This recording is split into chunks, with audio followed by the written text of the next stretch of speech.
great councilwoman from this area, Mary Lehman, kick us off this meeting. Lady Mary.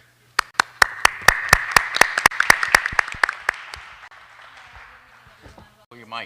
Is the mic on? Good evening. Oh, there we go. Good evening, everyone. This is the county executives session, but I'm here to welcome you because you are in Council District 1, the northernmost district in Prince George's County, Laurel High School. And I just want to thank the county executive for coming out to hear your thoughts about the proposed FY17 budget, and I'm grateful that he has come out. This is 6 years in a row to North County, to Laurel and District 1 to get citizen input, hear your ideas and your thoughts, what you think is important, how you want to see your tax dollars spent. It's a relatively small crowd tonight compared to, I think, the last year or two. I don't know if the weather maybe scared people, but we actually had, earlier in the day today, when I left for the county administration building around noon, we had quite a bit of snow up here. It dissipated during the day, and then as I drove south, there was none. I was really surprised. But thank you again for being here, and thank you all for coming out on this chilly, fat Tuesday night. I look forward to hearing what you have to say. Thanks.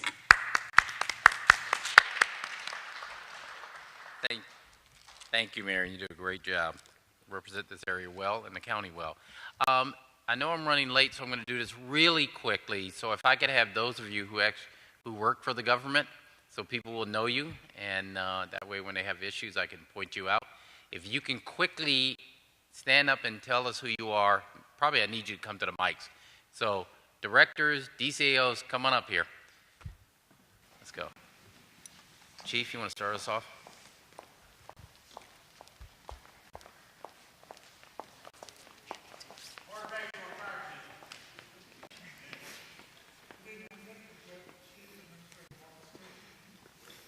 Let me just do this. Somebody has got to help us because the audience is going to need these mics when they're giving us testimony. Okay. We don't have any technology folks in our government. This one seems to be working, guys. I'm Pam Kriegmer. I'm the health director for Prince George's County. Gloria Brown, Director of Department of Social Services. Eric Brown, Department of Housing and Community Development. Thomas Himmler, Deputy Chief Administrative Officer. Good evening, Adam Ortiz, Department of the Environment. Mark Person, Deputy Director, Department of Corrections. Andre Science, Deputy Director, Department of Public Works and Transportation. Gary Cunningham, Deputy Director, Department of Permitting, Inspections and Enforcement. Barry Stanton, Deputy Chief Administrative Officer. Terrific. Give them a round of applause. Thank you very much. As Councilwoman said, this is our opportunity to hear from you as to how you would like for us to spend your tax dollars. They are your tax dollars, and we're mindful of that, and to provide the services that you need. I suspect in this budget, as we've had in previous budgets, there will be a deficit. So as well as what you want from us with your tax dollars, we also look for ideas on how we save money. So if you got great ideas, we want to hear them. What you want as the priorities, we want to hear that. We do take these budget hearings very seriously, and we make changes accordingly. So we do listen, we do write it down, so this is your opportunity. And one of the things, so I'll say it at the beginning, this is for us to hear from you. So it will not be much back and forth unless there's an issue that we have already solved. With that, you want to tell us how we get started? Before I call the first speaker, I'd like to give the rules for tonight's proceedings. First, I'd like to ask that everybody put their cell phones on vibrate during tonight's hearing. In order to provide everyone the opportunity to present testimony this evening, a time limit of 3 minutes will be imposed. I will have a timer set for 3 minutes. When there's 30 seconds left, I will hold up a sign reflecting 30 seconds. Once the timer has expired, an alarm will sound. Please be considerate and wrap up your testimony at that time. Thank you, and our first speaker is Miriam Odile Martin.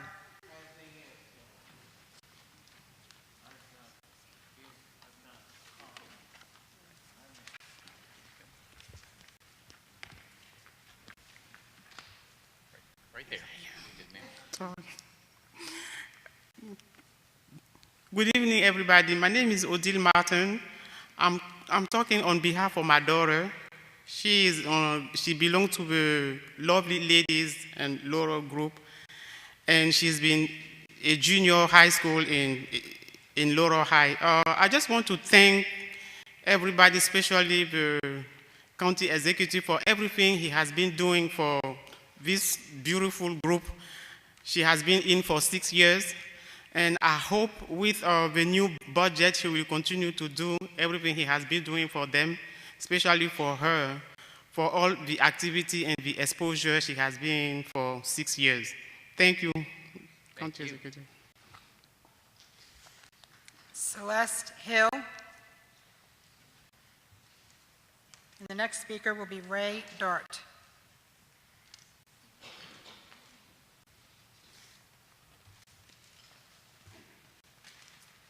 Good evening. Tonight I'll be speaking on behalf of Celeste Hill and Lovely Ladies of Laurel. My name is Angel Tillery, and I'm a former member of Lovely Ladies of Laurel. I'm currently a junior at Bowie State University with a 3.8 GPA and continuously on the Dean's List. Last semester, I was granted a scholarship to study abroad in China and will be returning for the spring semester as well. I've been with this program for about 7 years now, and even throughout my years in college, I've still had continuous help and support from Lovely Ladies of Laurel. We thank you and greatly appreciate it if you continue to support L3, because I want all the returning girls to be able to have the same continued support from the program, but I also want all the incoming girls to have the same experiences and help that I had. Because of this program, I am who I am today, and would greatly appreciate your continued support. Also, tomorrow, we're having our National Mentoring Night here at Laurel High School at 6 p.m., and we would love for you to come. Thank you. Thank you very much. Ray Dart. The next speaker will be Ken Healy.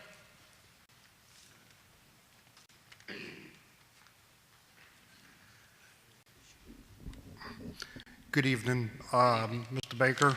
My name is Raymond Duart. I am an employee with New Horizons Supported Service in Upper Marlboro. I am one of the drivers for New Horizon.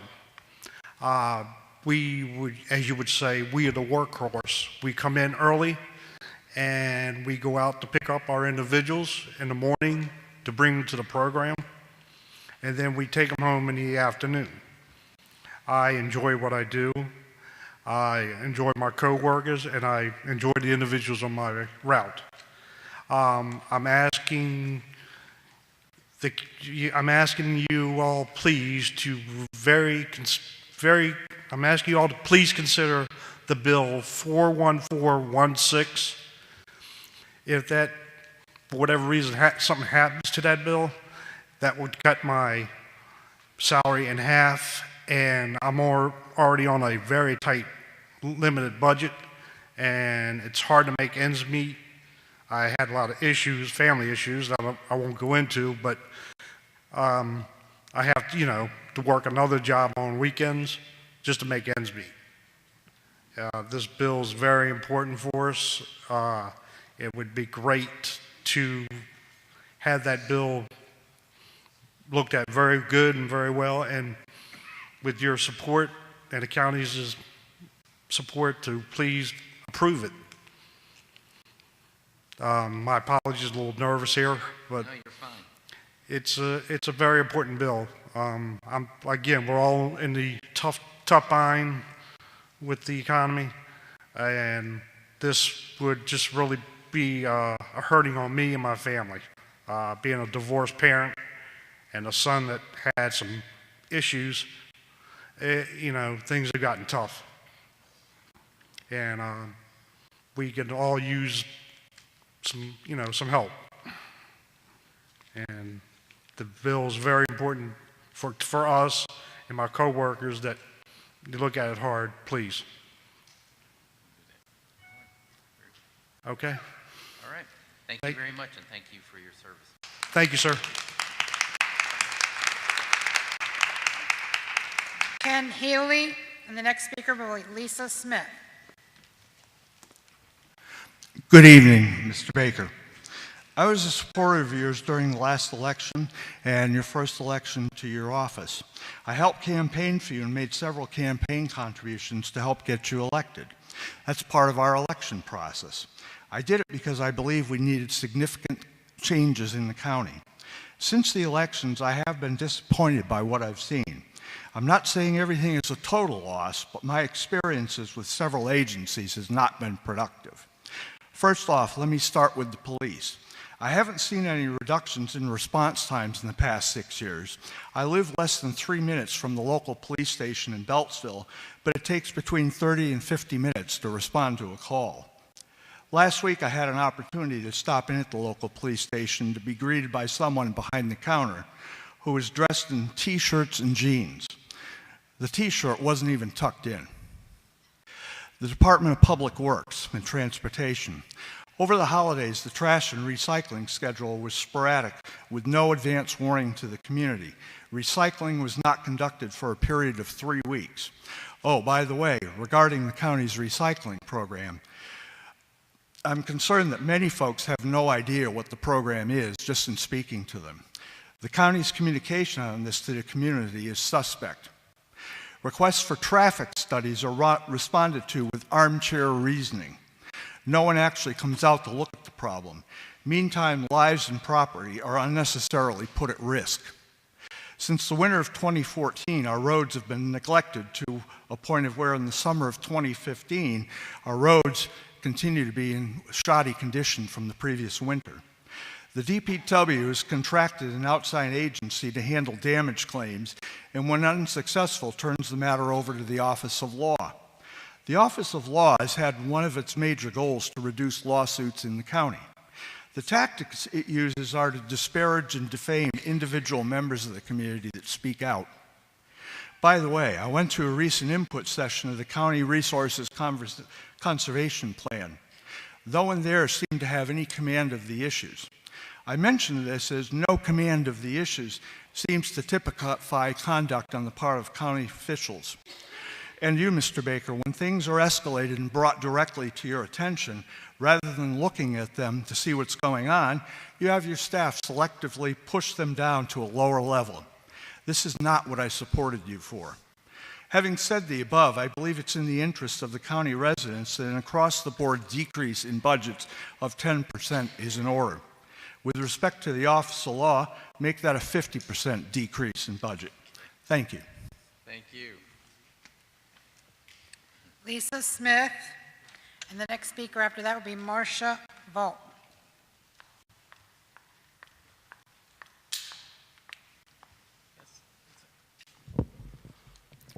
Good evening, Mr. Baker.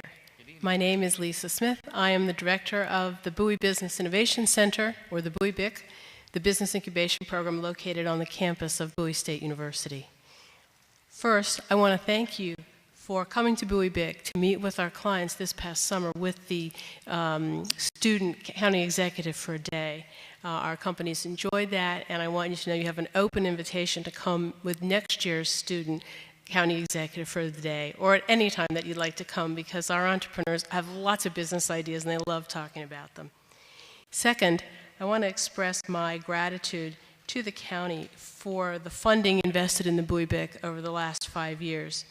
Thanks to this continued county funding, we've been able to accelerate the growth and economic impact of our program with this year a record 18 incubator client companies.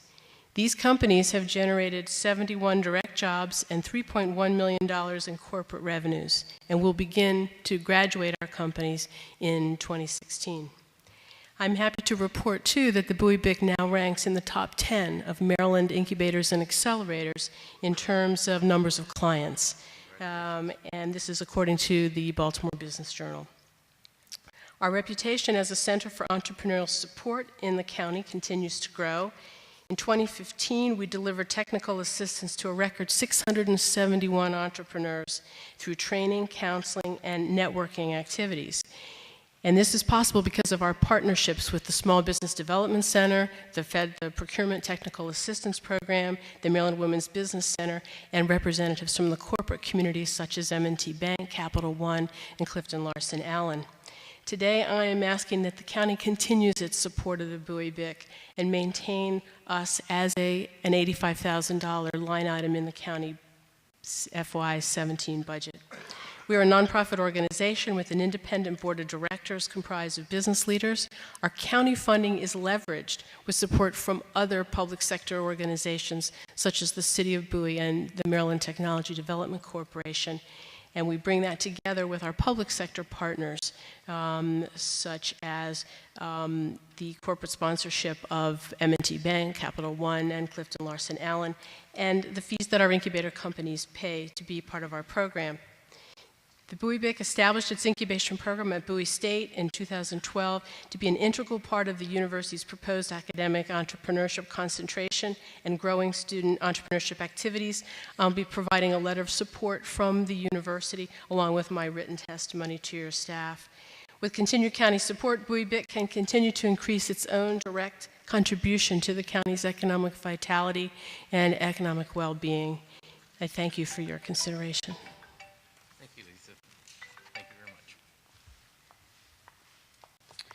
Marcia Volt. And the next one is Franklin Malone. Good evening, Mr. Baker. Good evening. I am Marcia Voigt. I'm treasurer of the Friends of the Greenbelt Library, Fogel, and I am vice president of the Prince George's County Friends of the Library. First, thank you so very much for your continued support of our 19 county libraries.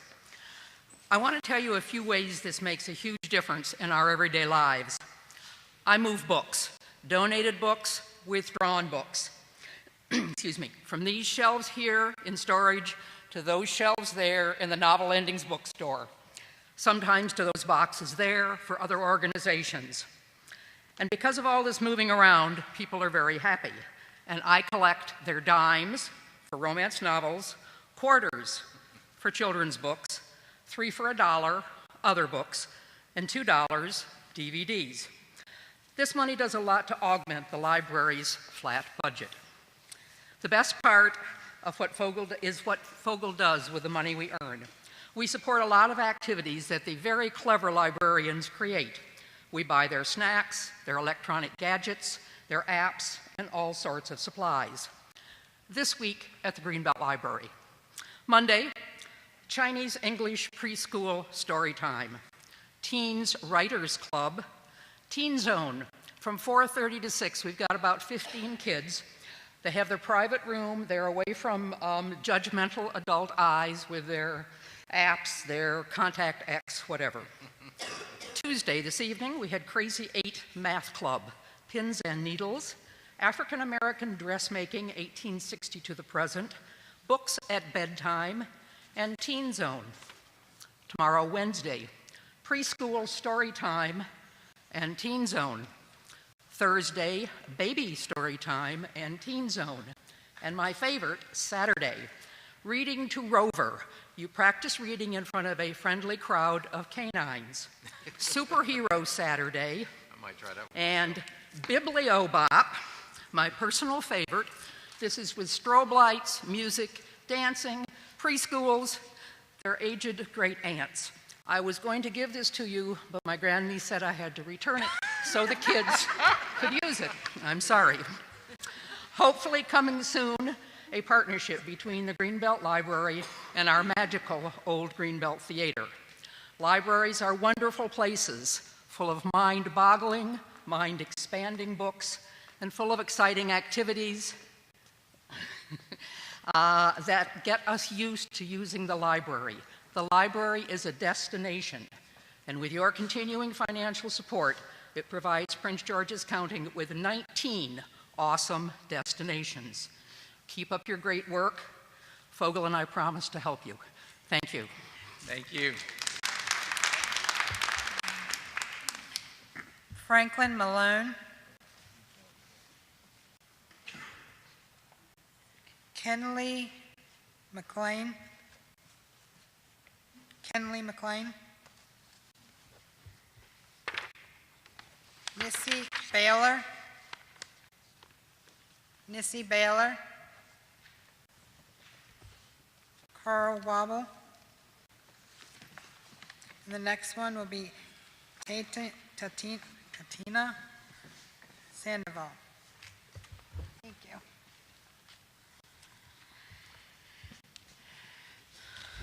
Good evening.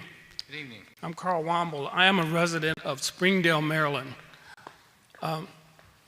Excuse me. And I live in Berrywood Lane. It's about a block, maybe 2 blocks from Flowers High School. And I'm a proud resident of gorgeous Prince George. I live about maybe 100 yards from a drainage pond. And so I provided you with some pictures since we only have 3 minutes. A picture's worth 1,000 words. You can see from some of the first pictures, it's a really very nice pond. It has a lot of aesthetic appeal. But over the years, it's beginning to deteriorate. It's about the size of a football field. But there are several drains that drain into that pond, in addition to people that walk by the pond and throw bottles and trash and all that sort of thing into it. And so over time, we're very proud residents in our community, and we try to police it ourselves. But it has become a bit overwhelming. When we got out there this last Martin Luther King Day to try to clean it up and fill up about 4 or 5 garbage bags worth of trash, it's now becoming very dangerous to try to even get down into the pond to pick up some of that trash. In addition to being dangerous, it's becoming a health hazard. So it's a real concern to the residents in the community, and we would like for you to give some consideration to providing the resources that would enable us to bring it back to its aesthetic appeal that really complements the community. Have you talked to anybody from our office about this? Yes, I have. In fact, I called 311, and I've kind of got bounced back and forth between whether it's the homeowners association or whether it was the responsibility of the county. But several times they've sent people over to do some maintenance on the pond or to look at it because we had some beavers there that were causing a little problem. And he told me, the last person that was over there doing maintenance, he told me that it was really illegal for me to try to police it myself because it is dangerous. And so we really would like to have some support that would provide us with the professional expertise that would enable us to maintain it the way that it should be. I will so just, Christopher, you want to come and see this gentleman? Thank you, and I'll look into it myself. All right, thank you. Tatiana Sandoval. And the next speaker will be Deborah Tibbs. Hi, good evening. I'm Tatiana Sandoval, and I'm a case manager at the Maryland Multicultural Youth Centers, or MMYC, which is a division of the Latin American Youth Centers. First, I would like to thank you for the opportunity to come in and speak, and also for leading the great efforts such as the Transforming Neighborhood Initiative. I know that our organization is very proud to be part of. I am here today to speak on behalf of my community, which is one that raised me and one that I hope to see grow. I have been working with the Langley Park community since the beginning of 2015, but I have been a resident of Prince George's County since the summer of 2002. As a Prince George's County resident and college student, I have learned the disparity in my education when compared with students from other counties in Maryland. Now, as a case manager and staff of MMYC, I continue to see the disparity among the current middle and high school students. I also see a resurgence of violence within the schools, particularly in high school and within or towards the immigrant community. Along with my colleagues, I make an effort to relieve the negative stressors by implementing a variety of programs in which we highlight the positivity found within the youth. Though the efforts of the county, my organization, and others alike are making favorable impact, we observe when it comes to after-school programs that more can be done. After-school clubs and programs should be tailored to include the newly arrived population, in particular students that speak primarily a language other than English. Public schools need to continue having art and fitness programs to serve as an outlet for students, as well as to promote healthy minds and healthy bodies. On that note, mental and general health services also have a room for improvement. With the particular population that MMYC works with, we have struggled in finding affordable health services for our youth and their families. During this current school year, many of our youth were removed from school due to lack of vaccinations. And in order to receive low-cost services, families are bound to wait for weeks for an appointment, with the students remaining out of school. And this extended waiting time for low-cost services is also apparent in mental health. Bilingual services are hard to find, and when found, very difficult to access. Mental health issues are very real, and as a community, an effort must be made to alleviate them, whether that involves increasing the budget for after-school programs, community programs for youth and families like my own, or improving all areas of health services. Let's make our residents proud of their county. Thank you very much. Thank you. Good job, young lady. Deborah Tibbs.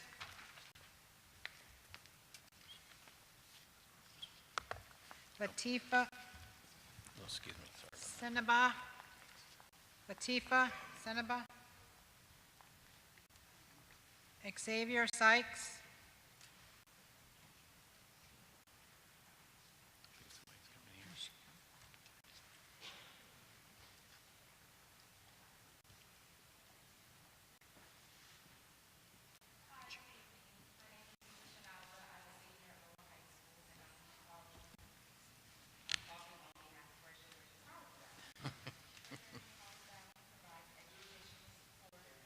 Is the microphone on, Barry?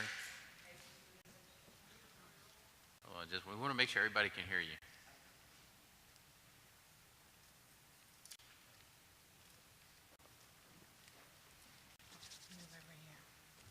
Yes, young lady, if you don't mind.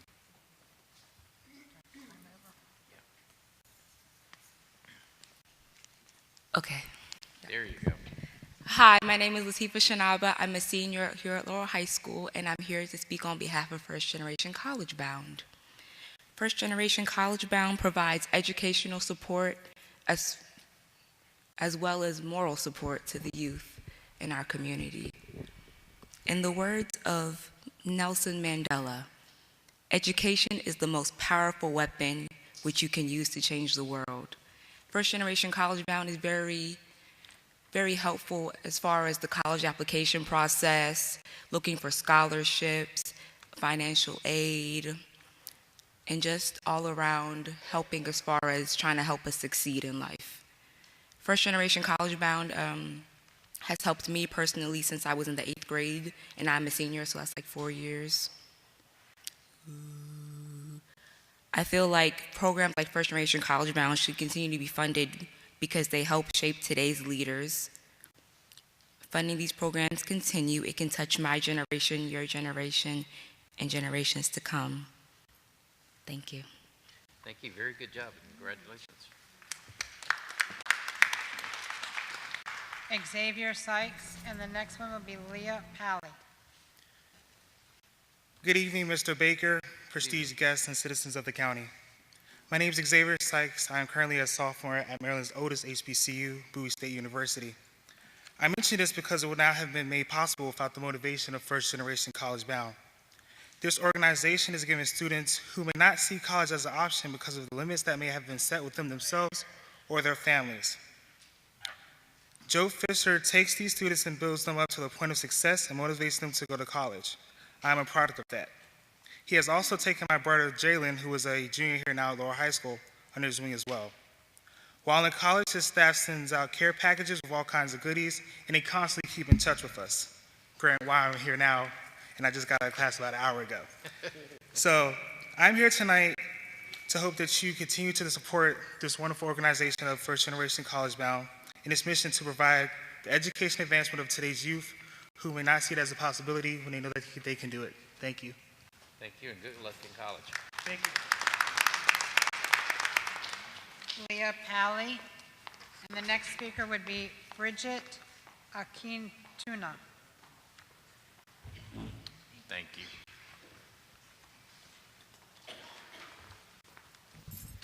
Good evening. I'm Leah Paley. I'm the Executive Director at Laurel Advocacy and Referral Services.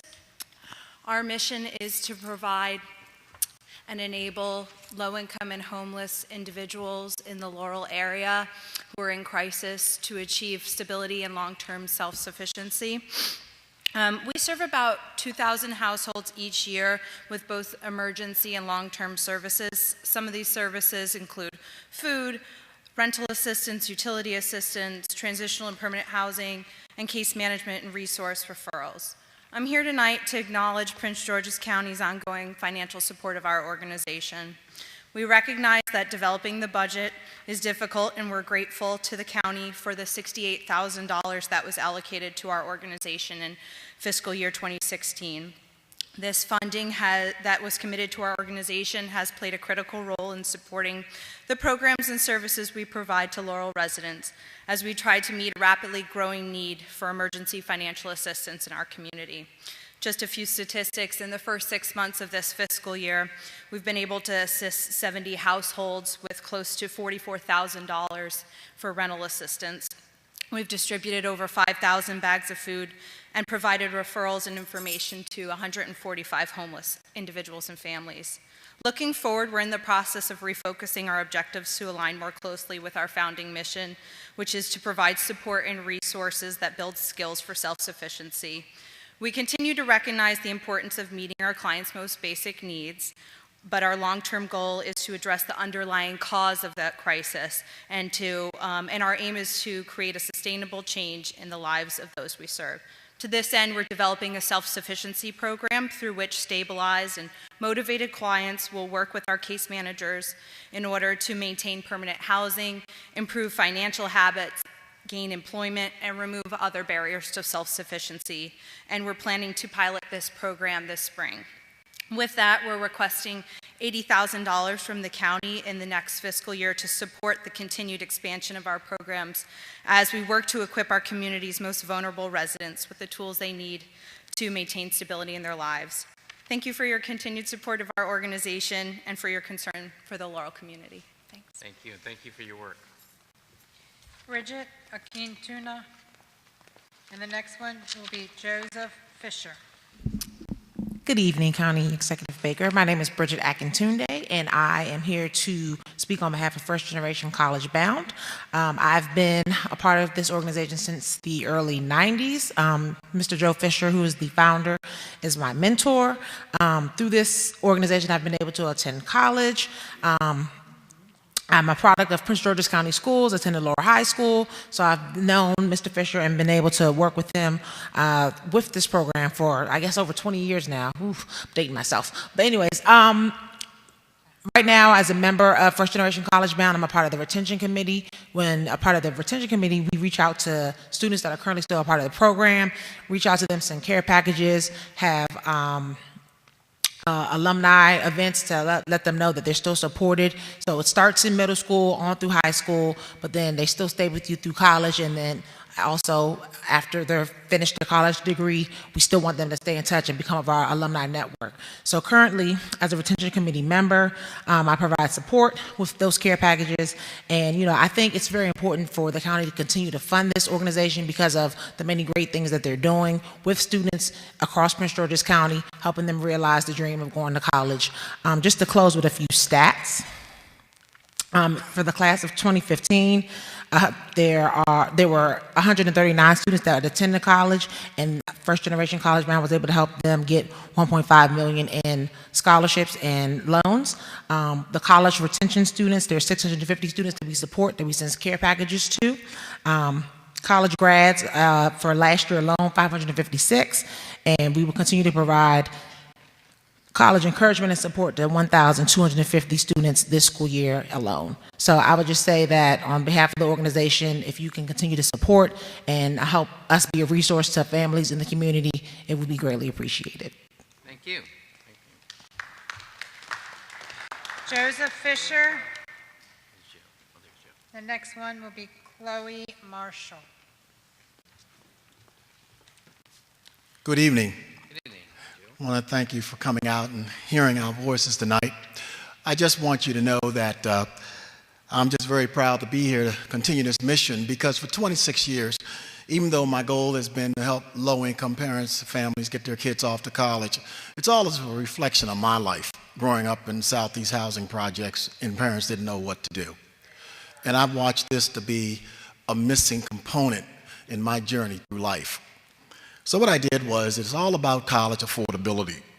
It started right there in the community of Kemley Gardens, and also with Laurel High School being a partner 26 years ago. This program has not just impacted the Laurel community, but it has impacted the county.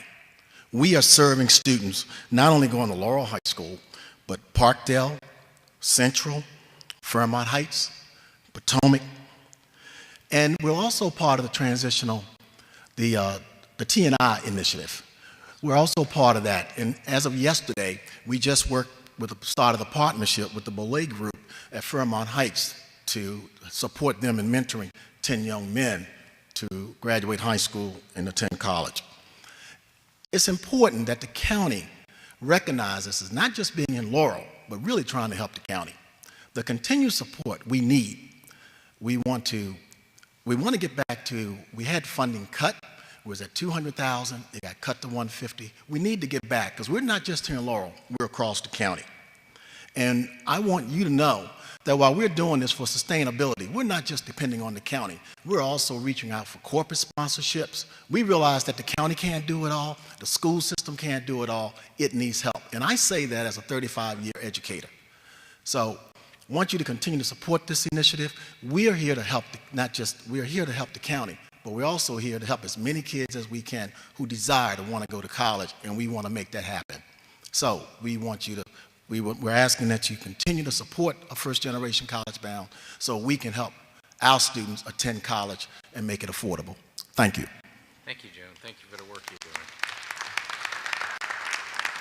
Chloe Marshall, and the next one after that would be Tara Dunlap.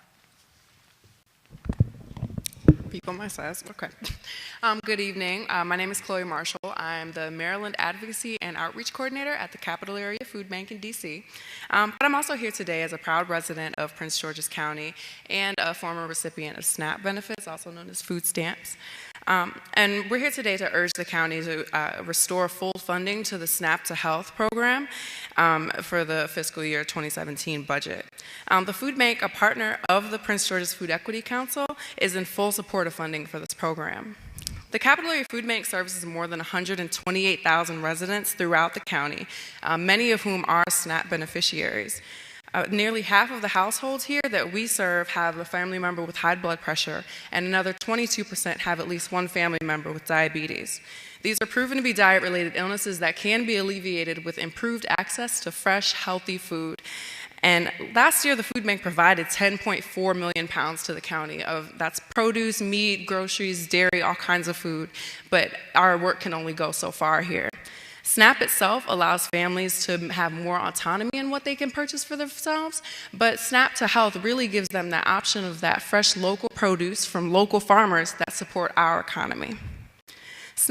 Studies by the Boston Collaborative for Food and Fitness have shown that SNAP clients who shop at farmers markets tend to consume more vegetables, which is something that we really want to see. And as a former SNAP recipient myself, I was living in Baltimore City at the time, a member of AmeriCorps, and a recent graduate. I had the privilege of living near a farmer's market where I used my benefits, and they also had the double value coupon where when you use your benefits, they match that value for you to buy more produce. So with that, I was buying more produce, trying more new foods, and had access to really high quality goods at very competitive prices. I would say I got to witness a community come together to celebrate local businesses and to really make informed decisions about what they're putting in their bodies. Right now, the state is considering legislation that would further limit SNAP benefits for clients and what they're able to spend them on. But I would like to see the county, while some others are trying to restrict foods that are unhealthy considered that way, I would like to see the county and the Food Bank would like to see you expand the healthy, high-quality options that are available to SNAP clients and choose to empower Prince Georgians to make the best decisions for themselves. We thank you, County Executive Baker, for the funds that have been provided thus far for SNAP to Health, and we hope you take this opportunity to restore the full funding and to give Prince George's residents the food access they need and deserve. Thank you. Thank you very much for your testimony. Tara Dunlap.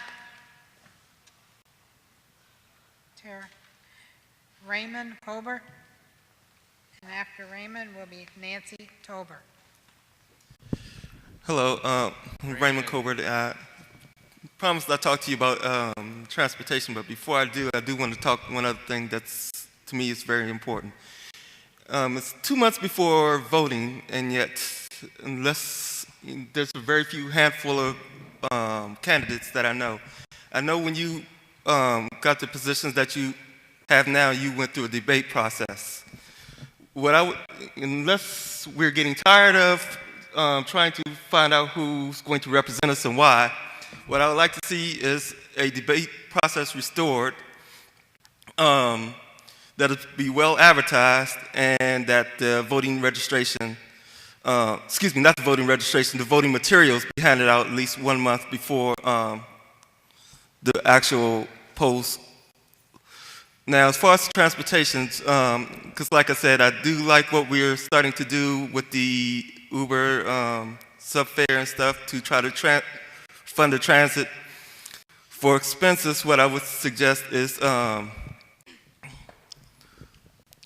those that have both on time and safety, they get the top dollars. If not, then it goes to funding the roads, like for instance the salt or potholes for winter.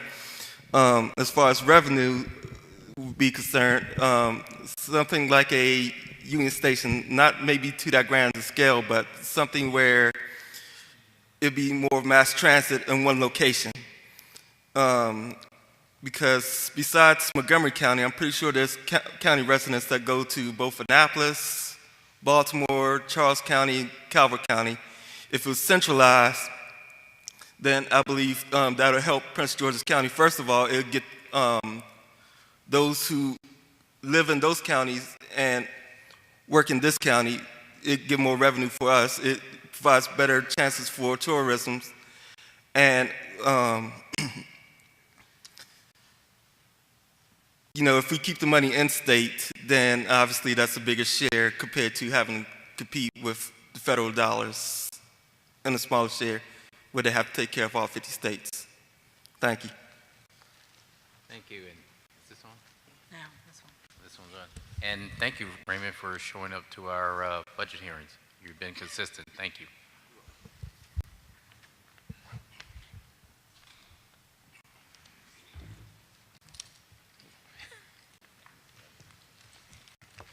Nancy Tolbert, and then it will be Micah Hernandez. Hi, I'm Nancy Tolbert. I'm the Executive Director of Calmer Incorporated. We're here in Beltsville, but I'm a member of the Prince George's Providers Council, representing 21 agencies like mine who are providing services to Prince George's County's most vulnerable citizens. I know you know the issue by now. I know you've heard it. I kind of feel deja vu. I was here last year, but we need your help. We can't do this alone. Our staff are not minimum wage employees. They have to go through extensive training. They are responsible for people's lives. They're not flipping burgers, but the people who are flipping burgers are making more money. We have to compete with those industries, and we can't without some help. We're also stuck. We can't raise our prices. They're set by the state. We can't cut our services. We're mandated to provide minimum services. Nobody would want services. What would we cut? Food? Staff? We can't do that. So we're stuck, and we need your help, and we hope you support the bill, 41416. I know there's other people here today supporting that, if you are. So thank you very much. Thank you. Micah Hernandez. Linford Carey.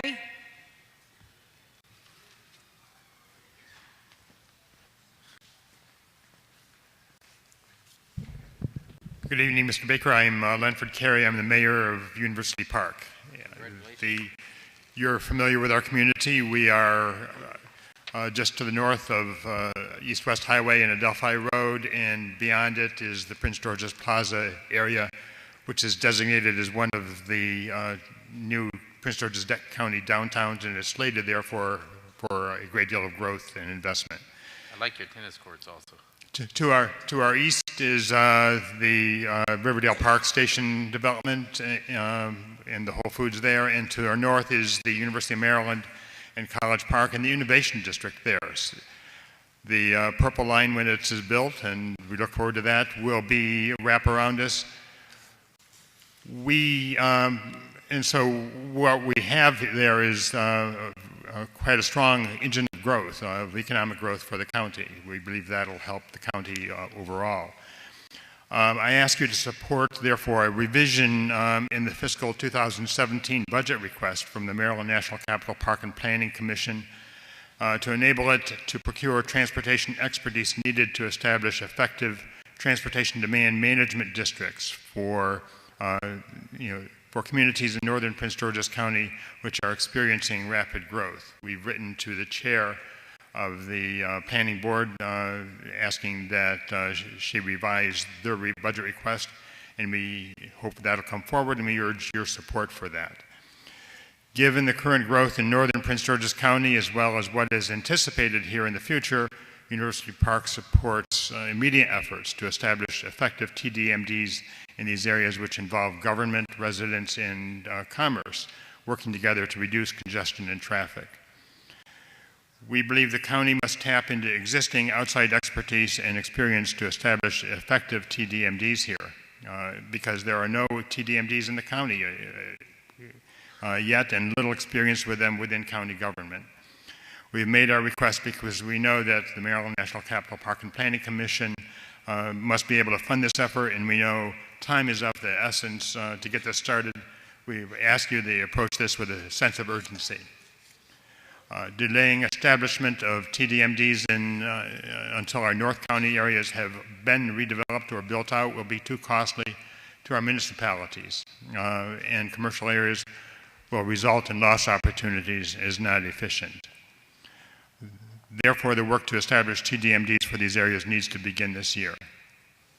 If the development envisioned in northern Prince George's County proceeds without those, the long-term effects on our surrounding neighborhoods, like University Park, will be serious and crippling. Other municipalities, including the city of College Park and the town of Riverdale Park, have already written you, and we anticipate that I understand that the city of Hyattsville will be joining that as well. We'd appreciate the opportunity to discuss this as we get the chance. Thank you, Mr. Mayor. I'm going to ask Brad Fromm to speak to you. Bradley. Jennifer Bennett. The next one will be Donzel Robinson.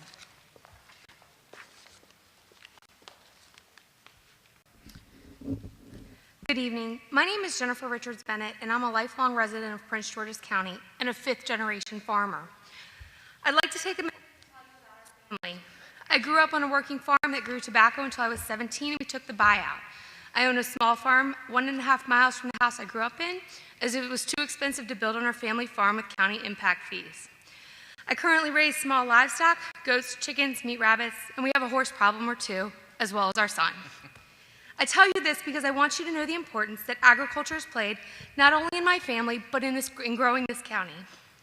Agriculture is the largest industry in the state and the most overlooked by leaders and legislators. We face regulations, zoning issues, traffic issues, and marketing problems, such as sign limits, that the average citizen or business owner can't comprehend, and we receive the least amount of funding, nor do we usually ask for it. But I'm here to implore you all to find a way to fund the ag marketing professional position in the 2017 fiscal year budget that's currently slated to be dropped from the MNC. This may not seem like a huge deal to you, but I'd hope you'd be interested in hearing why it matters to our family farm and other ag businesses in this county. The current person in this position is Ms. Kim Rush Lynch. Her job requires her to work with farmers and producers to bring their product to the consumers, especially locally. She works tirelessly to keep us informed of marketing options, address the need for ag education in the classrooms of the county schools, and help new and transitioning farmers develop business plans, sales models, seek grants, and above all else, work to be self-sustaining and profitable businesses. This position is beyond needed in our county, where rules are endless and money for new farmers is scarce. Personally, I have the privilege of having my day job in the ag field as well. I get to work with farmers every day. That didn't stop me from meeting Kim and her predecessor, Jana, a few years ago. I faced the challenge of finding out that my family farm would go primarily to my brother, with my sister and I receiving only 10% of the acreage each. I had to change my whole business plan to match my dream of making my living on-farm only within 10 years. It meant that instead of raising cattle and small grains, I had to be profitable on 16 acres with whatever I pursued. And Jana and Kim. I knew goats were an option, but their help in recognizing the need for rabbit meat in this region got me headed in the right direction. I've also seen this position really help farm families as they transition out of traditional crops and into specialty areas, such as grapes and wineries, berries, and pick-your-own ventures. Kim works hard to market local farms to people who aren't used to leaving the confines of their neighborhoods for their food options. Nothing's quite as good for the soul as a day of picking your own food and smelling the air and dirt mixed together. My goal is to stay in Prince George's County and to raise our son here. That agriculture is not only a viable future, but a necessity to everyone at least 3 times a day. You have the ability to show farm families that you recognize their presence in the county. You want to help by finding a way to fund this position. Again, we don't ask for money or concessions often, so you know when we sit before you, and we do, that it is a serious need. I hope you will take this opportunity to show the value of agriculture in the county is at least worth funding this position. You're from Brandywine? Yes, sir. Do you know Glenda Wilson? I think so. She has a farm down there. She's big on agriculture. I want you and your colleagues to know you've done a great job. Therefore, we've decided to keep this position in. And I'm going to find, is it Kim Rush Lynch? Kim Rush Lynch. Okay, I'm going to find her because she's phenomenal. She's amazing. Thank you. Thank you. So you will have your ag person. Did we get free squash for that? I'm sorry? I'm just joking. Thank you. Donzel Robinson. Yes, And the good next- evening. Excuse me? No, I was saying good evening, but you were Oh, going to say the next. and the next person will be Donald Lane after. Yes, good evening. My name is Donzel Robinson, and I'm the Executive Director of the Keybridge Foundation and a lifetime resident of Prince George's County. I'm here today. The Keybridge Foundation runs the U.S. Department of Justice Americans with Disability Act mediation program, and we've done that for 15 years because we're able to resolve conflicts under the ADA to the satisfaction of the individuals who file those complaints at a cost that is less than a stenographer during one deposition if that same case was to go to trial.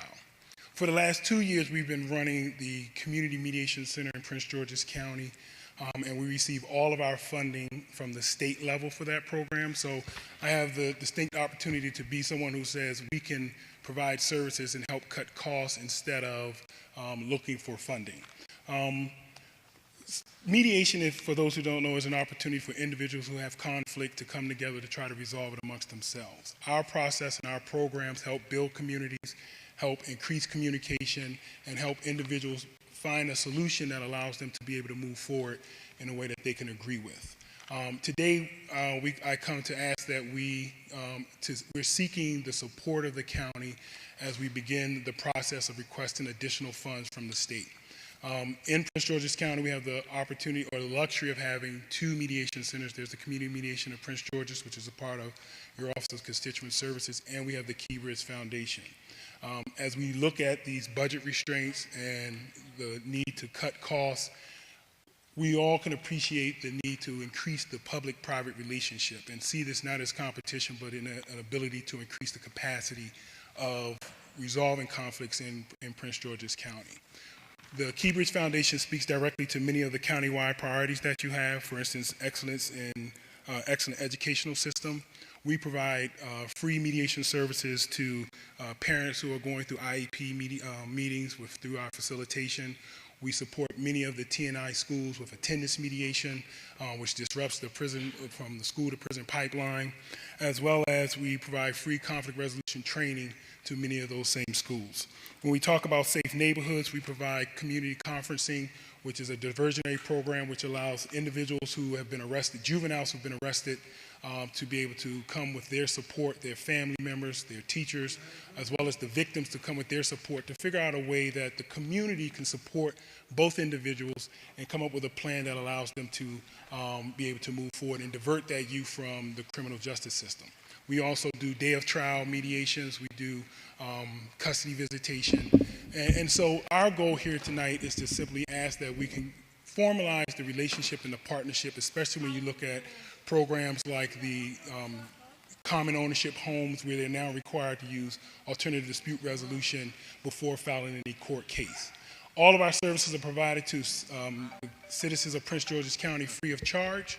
And so therefore we continue to look for that support through, as anyone knows, as you go through grant season, letters of support, as well as formalizing our relationship and getting the word out to the members of, or the communities in Prince George's County that this service is available. Thank you. Thank you very much.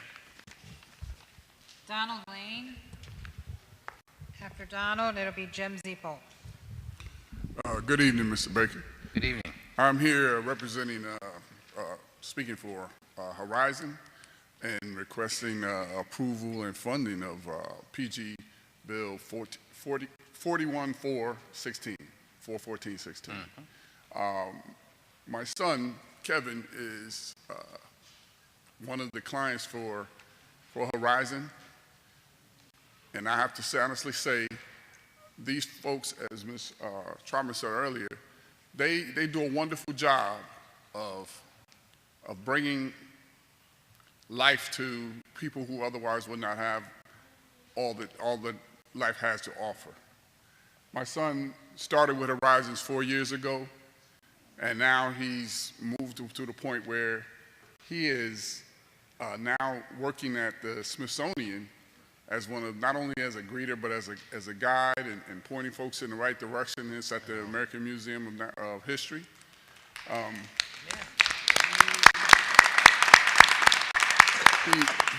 He also will be spotlighted tomorrow, Thursday evening at 11 on the 11 o'clock news with USA 9. Oh. They went and did an expose on how he is at the museum and what he does, and it's phenomenal.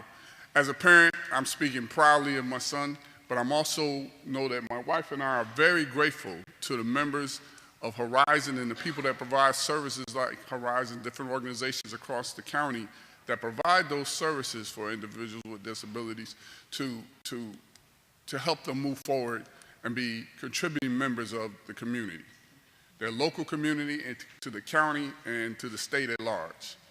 These folks go beyond what is the day-to-day to help these individuals feel not only grow, but to feel better, even good about themselves. We tend to think that individuals who attend these programs are just locked in and closed in, but they have feelings, they have understanding, and they need to be able to express and be able to share. Now, I come here for this, in support of this bill, because I feel that if it's not funded, if it's not approved and it's not funded, then we're looking at cuts within the organization. And we all know, as you know, across the state, cuts mean someone else has to pick up that workload, but more importantly, things get dropped through the floor. I deal with it every day at my job. I'm sure you all deal with it at yours. And it's just an understanding that this is very vital, and we can't afford to let these individuals fall through the cracks. We have to make them, because they make up part of what is PG County and what is the state of Maryland. Thank you. Thank you. And congratulations. We look forward to seeing the piece. Congratulations to you and your wife and your son.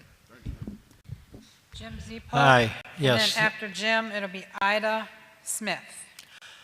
Thank you once again for allowing me to speak on behalf of some thousands of the developmentally disabled and their families.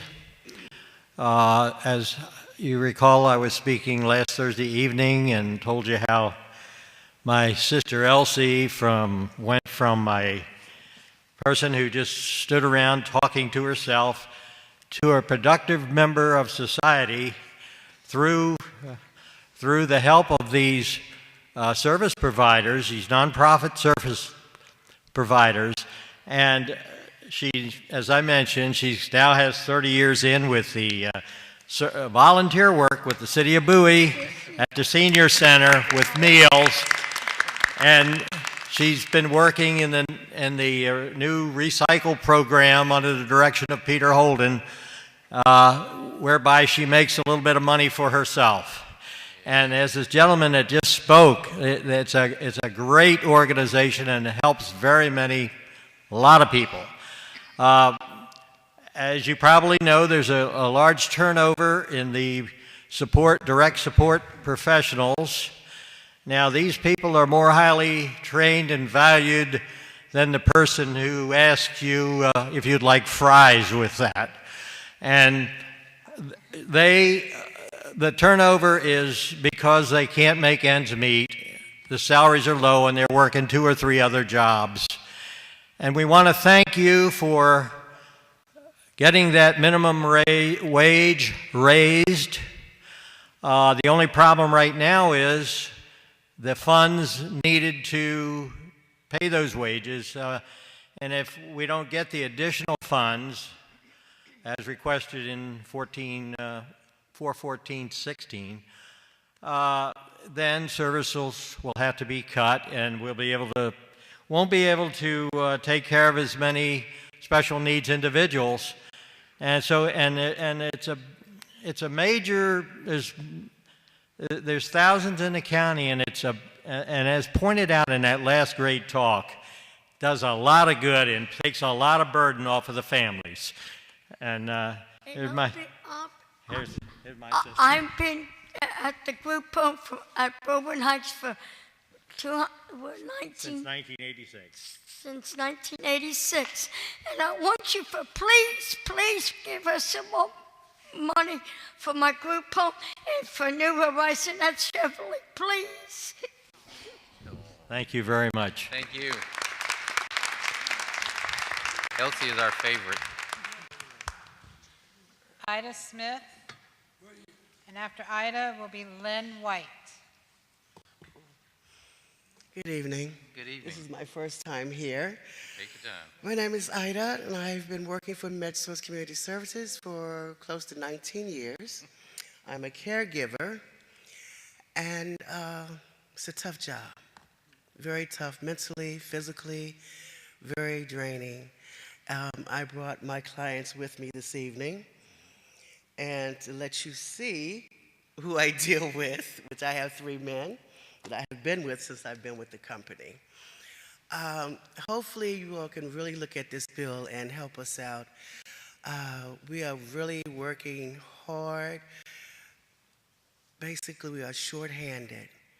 And you're saying we are putting time in 24 hours a day, 7 days a week. There's very little time for us to be with our family. But we have a second family that we're taking care of. And without us, I don't know where they would be. People like us love doing what we do, especially myself. If I didn't, I wouldn't have been doing it all these years. And you get to learn more about these special people. And when I heard him talk about his son, it just made tears come to my eyes. I also have one of my members who is on a pamphlet that works for the Arc of Prince George's County. And it's just like he was my son. I was so proud of him. David Black. And it felt like he was my son. I was so proud. I was showing everybody the pamphlet. But if you all can really, really deep down help us out, you know, we need the money, not just for us to say we're getting a pay raise, but if you help us, we can help them. And that's all we ask for. Just see what you can do and really look deep down inside and try to give us some help. Thank you. Thank you. Thank you. Lynn White, and after Lynn will be Ann Powell. Good evening, County Executive Baker. My name is Lynn White, and I'm here on behalf of as a member of the Board of Directors of the Greenbelt Farmers Market. And the market is a 501c3, primarily run by volunteers, that provides fresh, nutritious, high-quality food grown or produced in the region to Greenbelt and neighboring communities. The market also serves to foster direct connections between local shoppers and small-scale farmers and producers. And I was here today to implore you to fully fund the agricultural marketing specialist and position. you did a great job, young lady. I guess I was very effective, and rather than read my long list of testimony, I'll just say thank you so much for recognizing the importance of this position and what it means to the agriculture community and those who care about healthy eating and nutrition in the county. And thank you so much for all that you're doing for Prince George's County. We're all really excited, and I also like to thank the DPI for working so closely with the farmers market community to keep us informed about changes in the regulations and the fee structure and everything. So thank you very much. Thank you. Thank you for standing around and testifying. Ann Powell, and then Peter Mellis.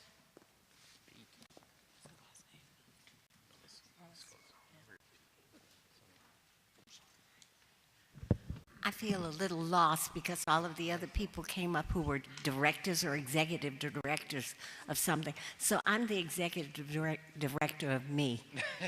You're the most important person then. Okay. First of all, I want to say I supported you. Of course, in the last election, that doesn't say a lot when somebody says they support you when you're unopposed, but I did support you in becoming county executive.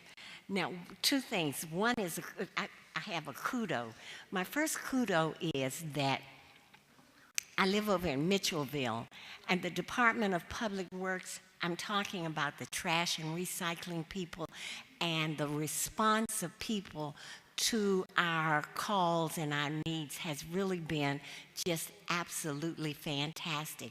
And so a kudo to those folks over there. I go to the community partners meetings, and they are all run very well, and it gives us a chance to really know who the people are and who we need to call at the various times when we need things.